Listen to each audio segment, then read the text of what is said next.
I call the honourable member for Forrest. Hear, hear. Thank you, Madam Speaker. My question is to the Minister for Immigration and Border Protection.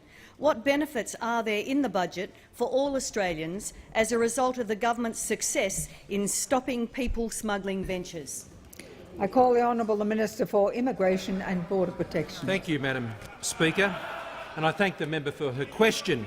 Madam Speaker, there are three big dividends that come as a result of this budget, as a result of the Coalition's stronger border protection policies: an economic dividend, a humanitarian dividend and a reform dividend. Madam Speaker, there is a $2.5 billion boat-stopping dividend in this budget. $2.5 billion in boat-stopping dividends in this budget. And there's a bonus payment, Madam Speaker.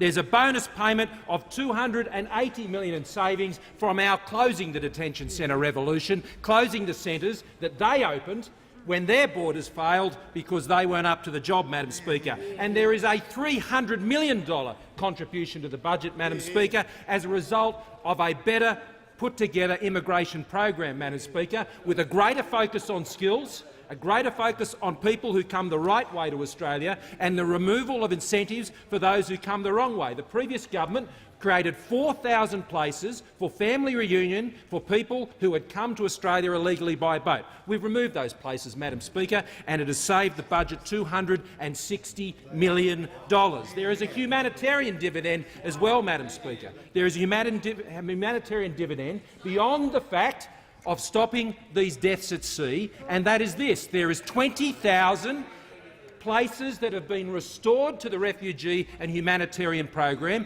this year and over the next 4 years, because we have freed them up in the special humanitarian program that would otherwise have gone to those who had come to Australia illegally by boat. 20,000, Madam Speaker.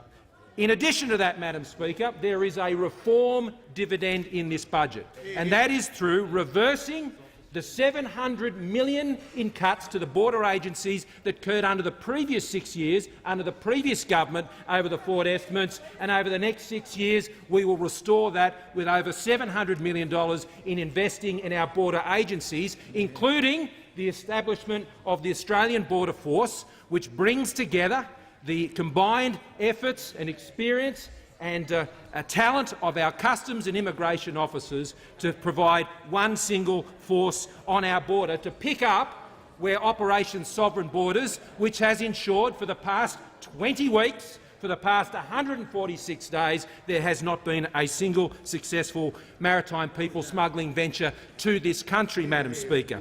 We said, Madam Speaker, we would stop the boats with our policies. Those opposite derided and said it couldn't be done, and it is happening, Madam Speaker. That is what is happening. And we said in the budget last night through the Treasurer, Madam Speaker, that we will repair the budget. We will repair the budget, and with this budget that has been handed down by the Treasurer, that is what we are going to do. This is a government, Madam Speaker, that says what it's going to do and then gets on and does it.